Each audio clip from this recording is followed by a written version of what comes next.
Valsad city પોલીસે મોગરાવાડી ગન્નાળા પાસે safe પેઇન્ટિંગની સામે રિક્ષામાંથી ગેરકાયદેસર 0.302 કિલોગ્રામ 15,100 રૂપિયાના ગાંજા સાથે એકને ઝડપી પાડ્યો. એક વોન્ટેડ.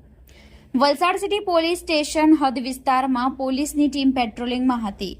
વલસાડ સિટી પીઆઈ દ્વારા નાર્કોટિક્સ સહિતના ગુનાઓ શોધી કાઢવા માટે આપેલી સૂચના અનુસાર પોલીસની ટીમને ખાનગી રાહે બાતમી મળી હતી કે વલસાડના મોગરાવાડી ગરનાળા પાસે સેફ પેઇન્ટિંગની સામે ગલીમાં સામરફળિયું પારડી સંડપોર ખાતે એક રિક્ષા નંબર GJ15AW 7133 માં એક ઈસમ ગાંજાનો જથ્થો રાખેલ છે. જે બાતમીના આધારે વલસાડ સિટી પોલીસની ટીમે રિક્ષામાં 0.302 કિલોગ્રામ ગાંજો જેની કિંમત 15,100 મળી આવ્યો હતો.